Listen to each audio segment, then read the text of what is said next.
Olá, queridos e queridas do terceiro ano do ensino médio. Estamos começando mais uma semana, a terceira semana do PET de vocês. Nessa semana nós temos como tema a política e violência no âmbito humano, onde nós vamos refletir sobre as relações da política nas relações do indivíduo, na sociedade, no dia a dia. Primeiramente, nós temos algumas perguntas que vão nortear nossas reflexões. Primeira delas, o que significa dizer que o ser humano é um animal político? É possível viver sem conflito? O conflito é necessariamente ruim? O homem é um animal violento? A violência é anterior à vida em sociedade? Todo conflito é violento? E a autoridade é necessária? São algumas questões que a gente vai estar vendo aí durante os nossos estudos, durante a nossa videoaula de hoje. Seguindo, para iniciar o PET de vocês, antes do texto, pede-se para vocês fazerem a pesquisa de alguns conceitos importantes para o entendimento dos nossos estudos. A primeira delas é a política. O termo tem origem no grego politika, uma derivação de polis, que designa aquilo que é público, relacionado com aquilo que diz respeito ao espaço público. Desobediência civil é uma forma de protesto político feita pacificamente que se opõe a alguma ordem que possui um comportamento de injustiça ou contra um governo visto como opressor pelos desobedientes. Anarquismo é uma ideologia política que se opõe a todo tipo de hierarquia e dominação, seja ela política, econômica, social ou cultural, como o Estado, o capitalismo, instituições religiosas, racismo e o patriarcado. E o consenso, que é um conceito que descreve um tipo de acordo produzido por consentimento entre membros de um grupo ou outros grupos. Muito bem. A primeira pergunta feita para a gente refletir é a pergunta: o que significa a expressão homem ou animal político? Essa expressão homem ou animal político, ela deriva-se do filósofo grego chamado Aristóteles, dita no seguinte contexto: o homem é por natureza um ser social, pois, para sobreviver, não pode ficar completamente isolado dos seus semelhantes. Ou seja, o homem só se realiza plenamente dentro da polis, ou seja, na cidade. O homem só se realiza plenamente dentro da polis em coletividade. O homem não se realiza sozinho. O homem não consegue viver sozinho, isolado. Ele precisa do outro. Ele precisa do seu semelhante para se realizar. Portanto, a polis grega é vista por Aristóteles como um fenômeno natural para o homem, buscando como bens sociais aquelas coisas que correspondem aos anseios dos homens que a organizam. Muito bem, então vamos iniciar a leitura do PET de vocês. Lá no início do texto, começa-se da seguinte forma: a violência existe desde os tempos primordiais e assumiu novas formas à medida que o homem construiu as sociedades. Inicialmente, foi entendida como agressividade instintiva, gerada pelo esforço do homem para sobreviver na natureza. Então, é interessante. Primeiro a gente vê que esse texto começa falando sobre violência. E a gente vai falar assim, mas será que vai falar sobre violência, essa violência física que a gente vive hoje? Será que é algo semelhante a isso? Então, a nossa discussão aqui está em torno do surgimento do Estado. Então, essa violência gerada aqui, que fala no texto, é que vai abrir campo para a discussão do que o Thomas Hobbes vai falar no contexto seguinte: de que o homem é o lobo do próprio homem, de que o homem causa medo, de que o homem seria violento, então precisaria de algo, precisaria de, tipo, o Estado para colocar ordem nessa convivência. Então,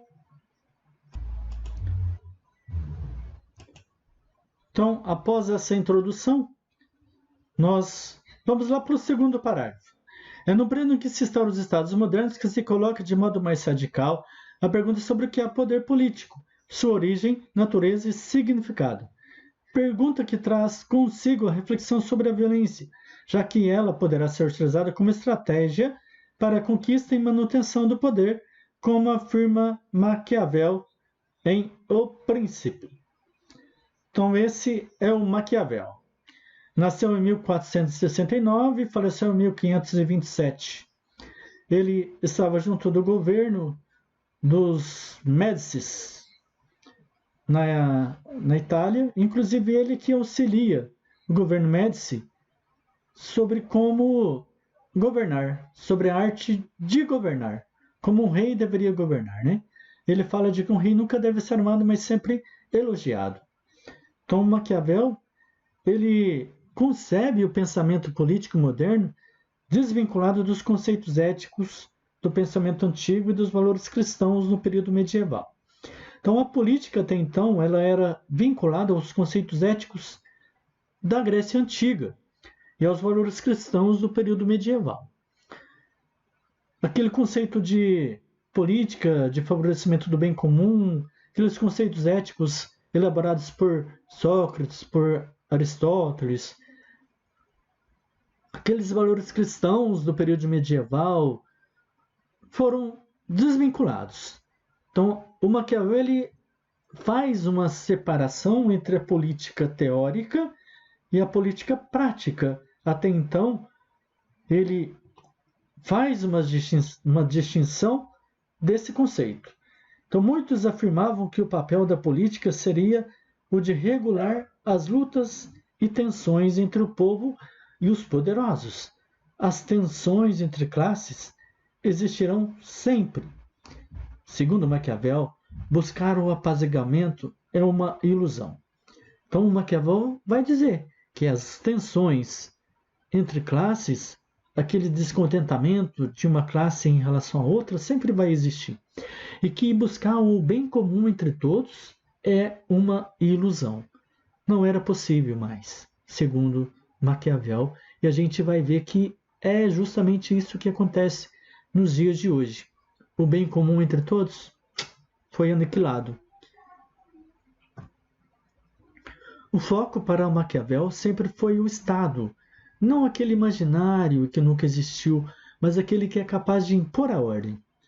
Então, ponto de partida e de chegada é a realidade corrente, ou seja, ver e examinar a realidade como ela é e não como se gostaria que fosse. Então, o Maquiavel traz a realidade para os dias atuais. Ele faz uma analogia de como a política é e não como ela deveria ser. Aquela ideia de política baseada no mundo das ideias, no mundo dos sonhos, esquece. O Maquiavel traz o realismo político. A política como ela é na prática, como ela é exercida. E no livro O Príncipe ele vai fazer essa distinção, ele vai dar algumas dicas de como governar, de como o governante deve se colocar diante da sociedade. Então, o Príncipe ele é um presente para a sociedade, para os poderosos, para os governantes. Esse livro ensina como o governante deve se pôr em meio à sociedade atual. Entre os séculos XVI e XVIII, alguns intelectuais, a partir de perspectivas diferentes, entre eles Hobbes e Locke, afirmavam basicamente que tanto o Estado quanto a sociedade se organizaram a partir de pactos ou contratos firmados entre os indivíduos para regulamentar o convívio social, superar as tensões e conflitos e instaurar a ordem pública, a ordem política. O primeiro dos filósofos contratualistas é chamado de Thomas Hobbes, a necessidade do Estado soberano. Então, Thomas Hobbes foi o primeiro dos filósofos chamados contratualistas, e o Hobbes afirmava a necessidade de um contrato ou pacto para garantir a vida coletiva. Mas por que o Hobbes vai falar sobre um contrato? Por que a sociedade, por que o Estado civil teria que ser organizado em forma de contrato? Por quê? Porque em seu estado natural, todo homem é livre e igual. Logo, a relação entre iguais precisaria ser arbitrada por alguém ou alguma instância. Daí a necessidade desse acordo. No slide seguinte, a gente vai ver uma expressão conhecidíssima desse filósofo, que é o seguinte: o homem é o lobo do próprio homem. O que é essa expressão, o que é que essa frase quer dizer? O que é que essa frase significa? Para Hobbes, cada homem sempre encara seu semelhante como um inimigo, um concorrente que precisa ser dominado. E onde não houver domínio de um homem sobre o outro, haverá uma competição intensa até que esse domínio seja alcançado. Para colocar fim à brutalidade social primitiva, o Hobbes vai então dizer que a sociedade civil deveria ser organizada, administrada pelo Estado.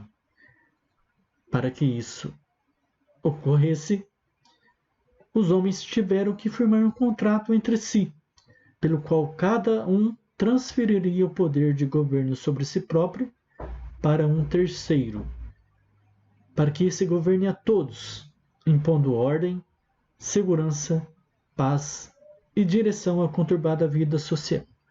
Então, o homem sendo igual, o homem vai encarar o seu semelhante como um inimigo, como um concorrente, e para que pudesse ser colocada ordem à vida social, segundo Thomas Hobbes, o Estado civil, a sociedade civil, seria administrada pelo Estado. O segundo filósofo contratualista é conhecido como John Locke, que ele vai afirmar a concepção do Estado liberal. Então, assim como Thomas Hobbes, o John Locke refletiu sobre a origem do poder político e sobre sua necessidade para congregar os homens. Em estado de natureza viviam isolados. Segundo John Locke, no estado de natureza, todos os homens seriam iguais, livres e juízo de suas próprias causas, o que traria problemas no relacionamento entre os indivíduos. Então, se nós somos livres, iguais e juízes de si próprios, juízes de nossas próprias causas, cada indivíduo iria querer se sobressair sobre o outro. Nesse contexto, nasceria o Estado, com a função de garantir a segurança dos indivíduos e seus direitos naturais, como a liberdade, a igualdade e a propriedade. Então, segundo John Locke, todos nós temos direitos aos direitos naturais, todos nós temos direito à segurança, todos nós temos direito à liberdade. E para nos garantir isso, o Estado surge. E o terceiro filósofo contratualista é o Jean-Jacques Rousseau, onde ele vai falar sobre o Estado como legitimação pela vontade geral. Rousseau, assim como Hobbes e Locke, é outro dos pensadores modernos que formulam uma teoria contratualista sobre a relação Estado-sociedade. No contrato social, o Rousseau defende a tese de que o único fundamento legítimo do poder político é o pacto social, pelo qual cada cidadão, como membro de um povo, concorda em submeter sua vontade particular à vontade geral. Então, é de Rousseau uma frase famosíssima, conhecida como o ser humano é bom, a sociedade é que o corrompe. Ao contrário do Hobbes, que diz que o ser humano é mau, que o ser humano é violento e que ele estraga a sociedade, o Rousseau vai dizer o contrário, de que o ser humano é bom, de que o ser humano é perfeito, de que o ser humano nasce perfeito e que ele ao entrar em contato com a sociedade, ele é corrompido. O ser humano é bom, a sociedade é que o corrompe. Então, esses são os 3 filósofos contratualistas que vai firmar a necessidade desse contrato social. Então, para a gente viver bem, para a gente viver livre, em iguais direitos, onde nós vamos transferir o nosso direito de governo sobre outra pessoa, sobre um superior, nós temos que ter essa consciência de que o Estado é que vai garantir a nós essa vida melhor, essa vida de paz, de amor, de harmonia. Então, nós temos essa consciência de que o ser humano é um ser humano bom e que a sociedade é que corrompe ele, segundo o Rousseau. Muito bem, então no início do texto falou sobre a violência. Então vamos recapitular um pouquinho sobre o que foi falado sobre a violência. Então, a violência é um conceito que vai trazer uma organização da sociedade. Nós ainda não poderíamos colocar aí como sociedade organizada, porque vivíamos em bando. Para Thomas Hobbes, nós vivíamos como animais selvagens, todo mundo tinha direito a todo mundo, pelo estado da natureza, né? Então, nesse contexto de natureza, nós éramos dono de tudo, éramos responsáveis por tudo, e tudo estava em nossas mãos. Então, segundo Hobbes, nós não conseguiríamos nos organizar enquanto seres, enquanto sociedade. Então, era preciso que nós elegêssemos alguém soberano para que ajudasse a organizar a sociedade. Aí surge, então, o Estado. O Estado, que é composto pela obrigatoriedade política, né, que é garantir os nossos direitos, constituída pelo povo, que é o segundo aí, parte constituinte, né, e pelo território, assim constituído o Estado. Então, para Hobbes, o contrato social, a disposição, né, de poder mandatar, de governar na mão de uma pessoa, na mão de alguém que consegue organizar a sociedade. Aí nós podemos cair na questão: será que dá tal poder a uma pessoa? Não pode cair da pessoa. A questão do autoritarismo, a questão do absolutismo, é o que nós vimos na história, aí vários exemplos, né? Na Revolução Francesa, com o absolutismo, o fim do absolutismo, em tantos outros países, tantos outros exemplos. Então, para John Locke, o segundo filósofo contratualista, nós vimos aí que, por natureza, nós conseguiremos sim nos organizar. O que precisa é ter uma organização social. Uma organização social que faz com que delegue por um contrato social, por um consenso, por um pacto, a delegação de poder às pessoas que serão responsáveis por organizar a sociedade. Também como Hobbes. Mas aí surge um outro também, que é o Rousseau. Né? Segundo Rousseau, ele diz o seguinte: o homem é bom por natureza, a sociedade é que o corrompe. Ele vai contrapor os ideais do Hobbes. Que o Hobbes vai falar que nós somos animais, selvagens. O Rousseau vai dizer que não, que nós somos perfeitos, nascemos perfeitos e a sociedade é que vai corromper as nossas ações, os nossos valores.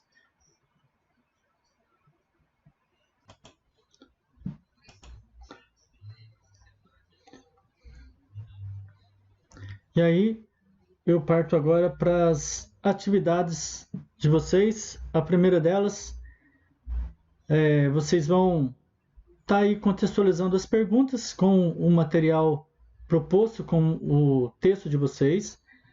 E como sugestão, tenho aí para vocês verem um vídeo e um podcast. Vocês, ao ouvir o vídeo e o podcast, vocês vão estar respondendo as perguntas.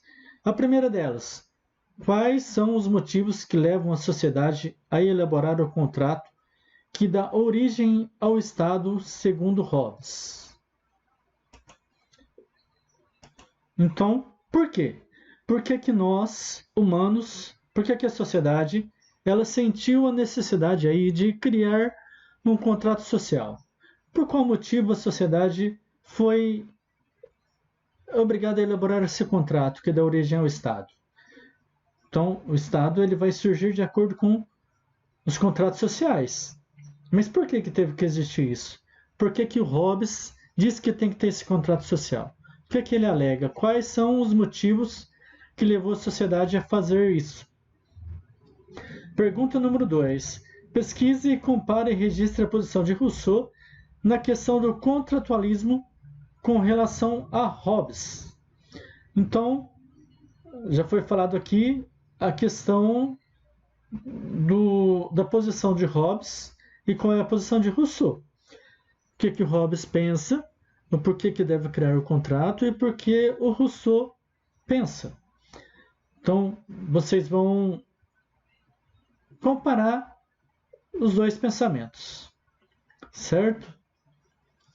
Então, o Hobbes vai falar que o ser humano é o inimigo do próprio homem. E o Rousseau de que a sociedade o corrompe o homem. Um é o contrário do outro. Vai ter uma divergência entre eles. Mas é preciso criar o contrato social. Beleza?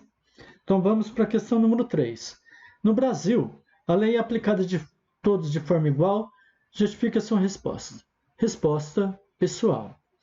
De fato, é uma pergunta bem polêmica para vocês responderem.